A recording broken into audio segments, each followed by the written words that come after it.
How to be the best podcast guest. Even if you have nothing to say. Step 1. Say, "That's a great question." Step 2. Talk for 45 minutes about vibes and coffee. So, you want to be the best podcast guest.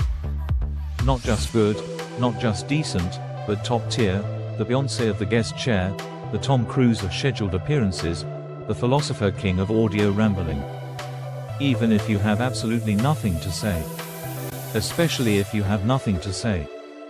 Because in today's world of digital noise and infinite scrolls, silence is death and waffle is wisdom. You don't need expertise. You need vibe. You need presence. You need to say, "That's a great question," in a tone that suggests you've just been asked how to stop global warming using a French press and the teachings of Alan Watts. Then proceed to speak in half parables about ayahuasca retreats, burnout, and authentic alignment for a solid 45 minutes without ever landing on a concrete fact. Boom. You're booked on 6 more shows by Thursday. Let's talk fundamentals. First, your voice. It must be podcasty. That means smooth, but not too smooth. We want NPR meets failed startup founder energy. A tone that implies you've meditated, but also maybe cried in the shower last week. If your voice is too high-pitched or energetic, you'll sound like a YouTuber. Too low and slow, and you're bordering on sleep aid. The perfect podcast guest voice has a slight rasp from all the intentional living you've done and just a sprinkle of sarcasm, like you might have gone viral once on accident. Now your appearance, yes, this matters even if it's audio only. Because in your mind, you need to look like someone who belongs on a podcast. Think, beanie in July, slightly oversized hoodie from a mental health startup, and blue light glasses, prescription not required. Bonus points for one visible tattoo of a mountain range or a moth. If you're female presenting, opt for the "I drink rosé, but also have thoughts on capitalism" aesthetic. It's about selling the illusion of depth. You don't need depth. You just need the scent of it. Okay, let's move to what you actually say. Here's the formula. Answer every question like it's more profound than it actually is. If someone asks, "What do you do?" don't say, "I freelance." No, you say, "Well, I've always seen work less as a job and more as a canvas where I express the friction between my soul's purpose and capitalism's machinery." Even if you DoorDash on the side. Especially if you DoorDash on the side. Turn every basic fact about your life into a manifesto. That's the key. And don't answer too fast. Podcasting is an auditory spa. People tune in to relax, not to be hit with rapid-fire clarity. Pause. Breathe. Take a sip of something artisanal, kombucha or an oat milk latte ideally, and let the host lean in. The more you pause, the more your nonsense sounds deliberate. It's not rambling, it's stream of consciousness genius. If you go silent long enough, people assume you're emotionally overwhelmed or receiving divine guidance. Either way, they won't interrupt. Now, let's address the classic go-to line. That's a great question. Use this for literally every question, even if it's, "What's your name?" This buys you time. It flatters the host. It makes you sound reflective. And if you say it with a slight chuckle and downward glance, it'll seem like you've been waiting your whole life to answer that one question. Bonus points if you can sigh afterward, as if the weight of the answer is almost too much to bear. If you truly have nothing to say, and let's be real, most people don't, then here's the hack: speak in metaphors. When in doubt, reference plants. Talk about seasons of life, roots, watering your growth, or photosynthesizing your truth. If you're into tech, say things like optimizing my mental RAM. If you're spiritual, use the word frequency every other sentence. Throw in masculine, feminine polarity, and container, and you're halfway to hosting your own retreat in Tulum. You don't need to mean anything. You just need to sound like you do. Also, don't forget the origin story. Every podcast guest needs a deeply personal, semi-traumatic, overly rehearsed origin story.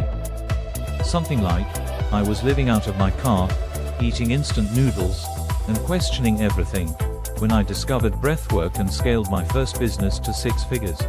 It doesn't matter if it's even 60% true. Listeners don't want the actual story.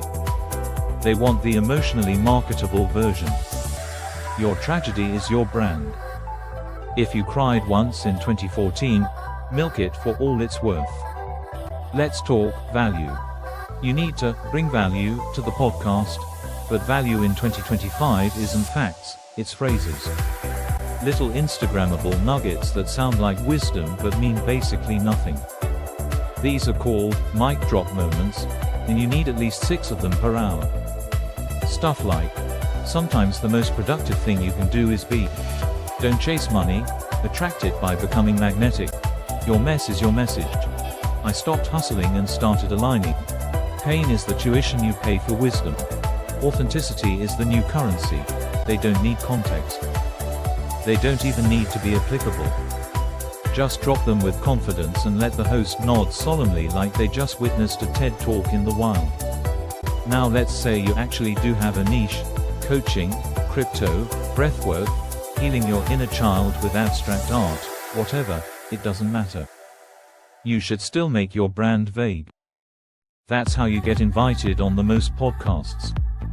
If you say, I help people stop procrastinating using color-coded journals, you'll get on 2 niche planner podcasts and that's it. But if you say, I empower people to unlock their inner genius and step into a life of aligned abundance, you just open yourself up to every podcast host, from wellness to tech bros to high-performance entrepreneurs with deep abandonment issues. That's the art. Also, laugh a lot. Laugh at yourself. Laugh at the host. Laugh at your past. This shows you're evolved. You've done the work. You're not traumatized, you're transformed. Even if your parents still text you, "Where did we go wrong?" every Sunday. The point is to show the audience that you've emerged from pain with a smoothie recipe and a sense of humor. Let's hit a big one: the equipment. You might think it doesn't matter, but you can't show up to a podcast interview with AirPods from 2020 and expect to be taken seriously. You need a podcast mic. Preferably a Shure SM7B, not because you know how to use it, but because it looks expensive in screenshots. Have it framed perfectly in your camera view if it's a video podcast. Even if you're recording from your laundry room, make sure that mic is there, staring down the camera like an accessory of success. You might be broke, but you sound rich. Speaking of sounding rich, let's get into money. Because yes, there is money in being a podcast guest. You just need to turn it into a funnel. Every time you're on a show, you drop your link. You offer a freebie, a newsletter, a limited time masterclass. Maybe you launch a $297 course called Speaking Your Truth in audio format. You create a waitlist for your group coaching. You upsell to a one-on-one intensive. You put the word sacred in front of everything. Before you know it, your nonsense becomes an ecosystem. And people pay for access to your vibes. Now, who came before you? Who's the Mount Rushmore of podcast guests? You've got Tim Ferriss, master of making basic productivity sound like elite-level philosophy. You've got Brené Brown, who turned vulnerability into a career and somehow made crying sound noble. You've got Jay Shetty, a monk-turned content machine with the soothing voice of a bedtime app. And of course, the goat of having nothing to say but saying it with style, Russell Brand. You may not agree with him, but you listen. And that's the mark of greatness. Being a top podcast guest means mastering the art of filler with flair. It's about sounding like you have something to say. Think of yourself as a walking inspirational Tumblr quote with a Blue Yeti mic and a Calendly link. You don't inform, you transform. You're not here to educate. You're here to elevate. And if you do it right, the audience won't even care what you actually said. They'll just feel like they heard something important. Let's talk about storytelling, the nuclear reactor at the core of every elite podcast guest's arsenal. If you don't have a story, you don't have a seat at the table. But don't worry, you don't need to have survived a war or climbed Everest with a gluten allergy. You just need a story that sounds like a breakthrough. It could be something as mundane as quitting your corporate job because it didn't feel aligned, and you realized you were meant to help others reconnect with joy through shadow work and artisanal incense. The trick is to pause dramatically when telling it. Say things like, "And that's when everything changed," and then sip something. Let the silence marinate. That pause is your best friend. It's the moment where listeners lean in, convinced that you're about to drop a life-altering gem. You're not. But they'll feel like you did.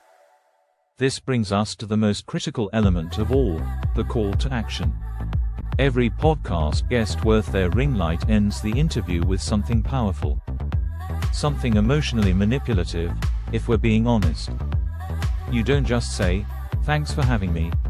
No, you say, "If there's one thing I want your listeners to remember, it's this," then pause. Look directly at the camera, if it's a video, or lower your voice slightly if it's audio only. Then say something vague yet deeply inspirational like, "You're enough," even if no one's ever told you. You just earned 400 new Instagram followers and at least one handwritten DM that starts with, "Hey, I just listened to your episode and I've never felt more seen." Let's pivot. How do you actually get on podcasts if you're not already known? That's where the fake it and pitch it strategy comes in. Step 1. Write a bio that sounds impressive but says very little. Use keywords like thought leader, visionary, multi-passionate creator, or conscious entrepreneur. If you have a following of 200 people, call it a tight-knit digital tribe. If you once went viral on TikTok because your dog sneezed in a funny way, call yourself a viral content creator. Then you craft a pitch email that starts with, "I love what you're doing with your show, especially your recent episode with insert name you barely listened to." Then you offer massive value and attach a one-pager with your headshot, wearing that aforementioned hoodie, and a list of fake-sounding topics like the science of soulful scaling, how inner work drives outer wealth, burnout to bliss, my journey from breakdown to breakthrough, the energetics of visibility, getting seen without selling out. These titles mean nothing. And that's why they work. No one knows what they are, which gives you permission to talk about whatever you want. Now, what about when you're on the show and the host is just not giving? Maybe they're awkward. Maybe they interrupt. Maybe their mic sounds like a wet sock in a blender. You stay calm. You smile. You nod, even if it's audio only, people feel nods. Then you turn any question, no matter how bad, into an answer you wanted to give anyway. Question: so where are you based? Answer: great question. I've always seen location less as a physical place and more as an energetic container that informs how we show up in the world. Boom. You just dodged geography and dropped a knowledge bomb no one asked for. And if you're really advanced, you subtly take over the interview. You start asking them questions. "You know, I love what you just said. What's your take on the rise of purpose-driven creators in this economy?" Now they're talking, and you're nodding like a wise old owl. You're not just a guest anymore. You're a co-host, a peer, maybe even a mentor. This trick alone will get you invited back, even if you contributed nothing but good vibes and vague analogies about mushrooms. Let's dig into some essential phrases you can memorize and drop whenever there's a lull. These are like podcast cheat codes. There's something really powerful happening in the collective right now. I think we're all being called to reevaluate what success really means. That's been a big edge for me lately. It's less about doing and more about being. I had to unlearn everything I thought I knew about myself. What do any of these mean? Who knows? But if you say them with enough conviction, Your host will nod like they're witnessing the second coming in a pair of Allbirds. Now, let's talk about monetization again. Because while vibes are free, oat milk is not. If you play your cards right, every podcast appearance can become a funnel. Link in bio. Free meditation. Inner circle waitlist. People don't know what they're signing up for, but they're signing up for you. Because when you speak in sound bites and soft tones, you sound like you've unlocked something they haven't. Even if all you've unlocked is the door to your therapist's office once a week. Once you have a few episodes under your belt, you can even start charging. Hey, I usually charge for appearances, but happy to do yours for $100 off if you've got a conscious audience. If that doesn't work, pitch a trade. I'll do your show if you post a carousel of me on your IG. Make it all about visibility and energy exchange. Never call it clout chasing. Call it reciprocity. Let's go deeper into the art of the fake deep. This is where the greats separate from the good. You must learn to speak in nested quotes. Quote people who don't exist. Say, as my mentor always says, even if that mentor is just your inner voice on mushrooms. Use words like sacred, somatic, container, alchemy, and nervous system liberally. Do not be afraid to name drop concepts from therapy, even if you've only heard about them on Instagram. Say things like, yeah, I've been working with my nervous system a lot lately. I'm just exploring my inner child's unmet needs. There's a lot of trauma in the masculine, and I'm unpacking that. You don't need to know what any of it means. You just need to say it in the tone of someone who does. And let's not forget the follow-up. After the episode drops, you milk it. You post it on your IG stories with captions like, "This conversation went deep fire, one of my favorite interviews yet loudly crying sparkles. So grateful for this space and the container that was held folded hands."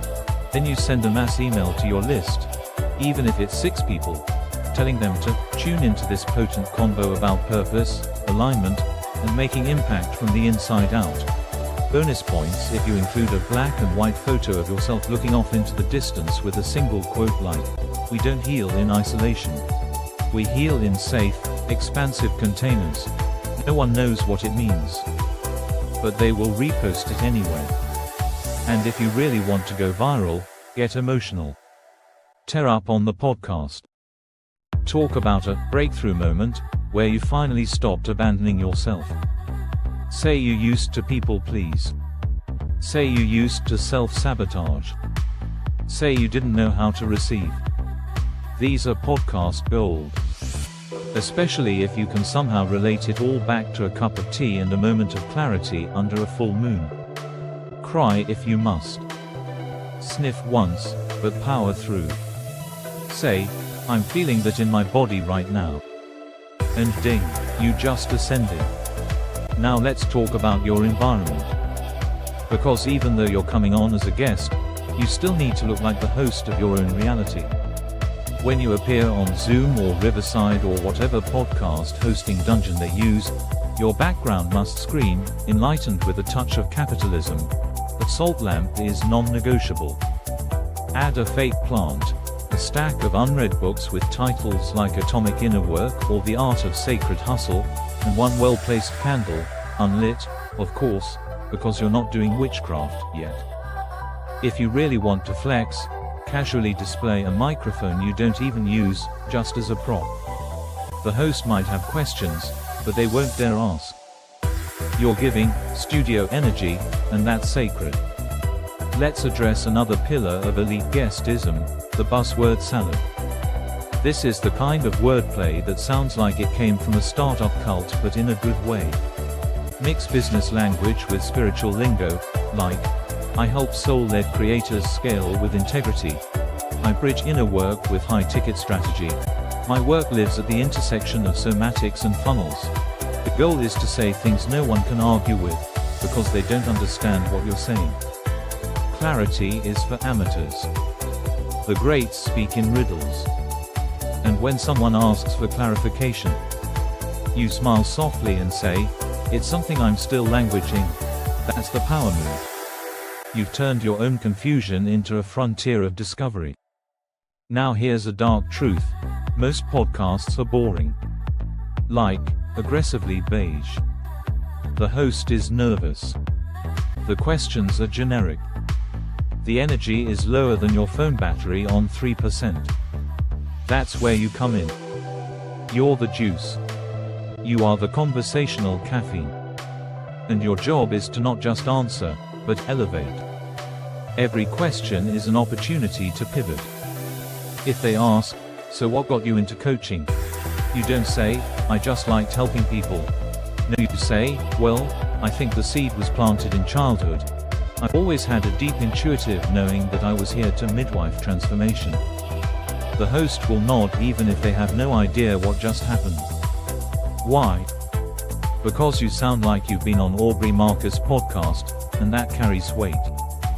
Let's slide into some high-level tactics. These are advanced techniques, but if you want to truly be the best, the Kanye of consciousness, the Drake of digital Dharma, you need these in your pocket. 1. Time bending. Stretch a single point across 5 minutes. If someone asks about burnout, don't just talk about being tired. Bring up your nervous system, ancestral patterns, modern capitalism, your need to mother yourself, and the sacredness of rest. That's one question answered, and the episode is halfway done. Genius. 2. Reverse therapy. Make the host self-reflect. Say things like, "What's coming up for you when I say that?" Or, "That's actually an edge I'm exploring. What about you?" Now they're in the hot seat. You've just dominated the frame without looking like an egomaniac. This is expert-level manipulation disguised as emotional intimacy. 3. Collapse into silence. Move. After dropping a vague, emotional bomb, like, "I realized I was addicted to being needed," pause. Let it land. Let the silence ache. The host will scramble to fill it, usually with some affirmation like, "Wow, that's powerful," and then you nod, eyes moist, and say, "Yeah, it really was." You've now created the illusion of depth without saying anything practical. 4. The inner child hat trick. At any point, mention your inner child. Doesn't matter what the topic is.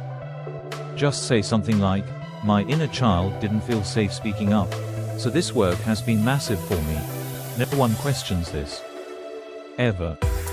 Because if they do, they're the bad guy who hates children. 5. The spiritual business loop. End every response with something vaguely business-wide. Start in spirit, end in strategy. For example, "I had to grieve the version of me that thought suffering was noble, and that's when I hit my first 10K month." That's called closing the loop. You transcend and you monetize, in the same breath. Now let's talk about sabotage. Because just as there's a way to ascend the podcast guest hierarchy, there are pitfalls. Traps. Red flags you must avoid like a low-vibe webinar. Don't over-explain. Clarity is death.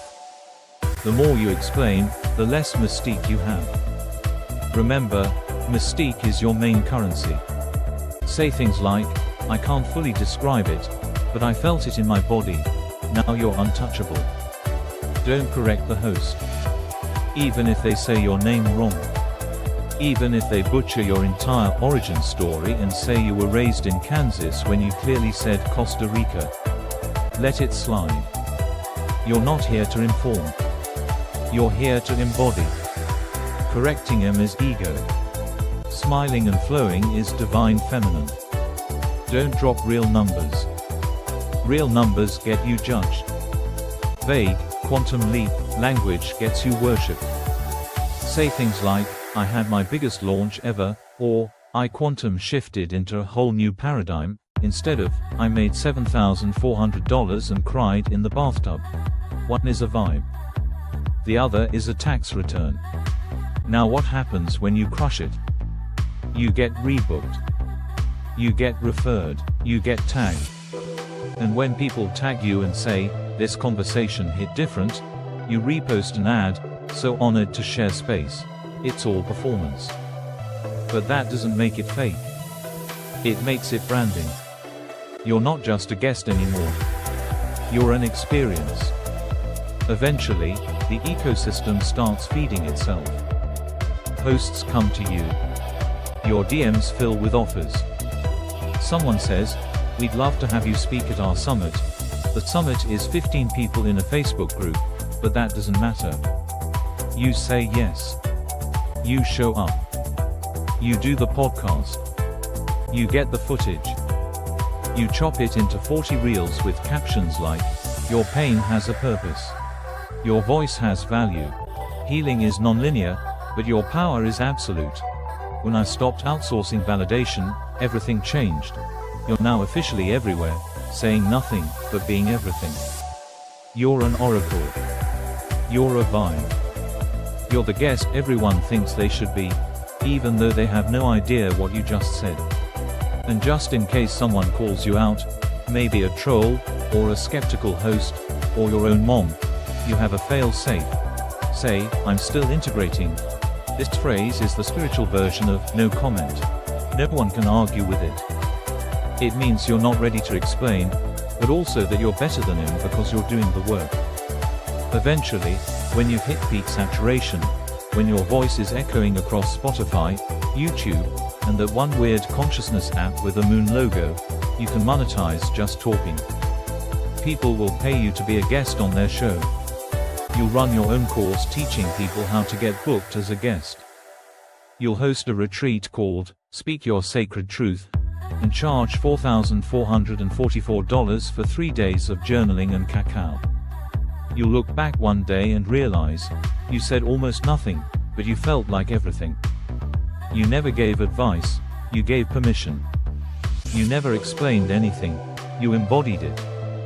You were never the expert, you were the energy. And that, my friend, is how you become the best podcast guest in the world. And now, the final phase, your legacy. Because being the best podcast guest isn't just about the interviews. It's about becoming a myth. A whispered name in podcast circles. Someone who gets brought up in host group chats like, "You should try to book them. They speak in portals." That's the end game. Not just to guest, but to haunt. To linger in the airwaves like digital sage smoke. You know you've reached this level when other guests start copying your cadence. When people start tagging you in stories saying, "This reminded me of something you said on that one episode." When you can't even remember what that episode was, because you've done so many, and they all blend into a fog of affirmations and echo filters. At this point, you're not pitching anymore. You're declining offers. You're setting boundaries. "I'm only doing aligned interviews this quarter. I'm resting my throat chakra right now. I'm prioritizing intimacy over reach." These are polite ways to say, "Your podcast gives low-vibe amateur energy, and I'm currently booked with people who cry during their own introductions." And then comes the merch. Oh yes. You don't need a physical product, but when you're this good, it's inevitable. "That's a great question" becomes a mug. "Still integrating" goes on a hoodie.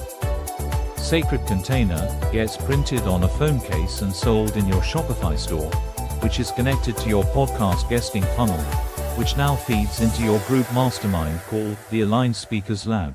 And speaking of labs, you launch your own show, of course. Because after being the best guest, you must become the host. It's the final boss level. But here's the twist: you don't interview people. You channel conversations. You don't ask questions, you co-regulate with the guest's nervous system. You open each episode with a breathwork session. You release episodes on lunar cycles. People tune in not to learn, but to remember who they are. But if you're smart, and you are, obviously, you'll never forget your roots. You'll keep guesting. You'll keep dropping into other people's audiences like a frequency bomb. Because that's how legends stay relevant. Oprah still does interviews. Beyoncé still surprises people at Coachella. And you? You still show up on random podcasts about astrology, Web3, or conscious entrepreneurship, ready to whisper sweet nonsense into a mic and walk away with 500 new email subscribers. So let's recap your starter toolkit for becoming the best podcast guest. Even if you have nothing to say, the tone, slow, slightly raspy, deeply intentional. The look, hoodie, beanie, tattoo, ring light, candle, one fake plant. The response structure. 1. That's a great question. 2. Long-winded metaphor about healing. 3. Vague takeaway with emotional weight. The vocabulary: container, alignment, authentic, holding space, nervous system, quantum shift, shadow work. The monetization: freebie, right pointing arrow course, right pointing arrow retreat, right pointing arrow empire. The escape hatch: I'm still integrating. The power move: reverse therapy, ask them questions. The mythology: become known not for what you say, but for how you say it. It's no longer about information. People have Google for that. What they want, what they crave, is transformation. Or at least the illusion of it. You don't need credentials. You don't need clarity. You don't even need content. You just need conviction. You need a tone that sounds like you've been to the edge of burnout and came back with a smoothie recipe. You need to walk into every podcast like it's a TEDx talk filmed on a crystal grid. You are not a guest. You are the medicine. The transmission.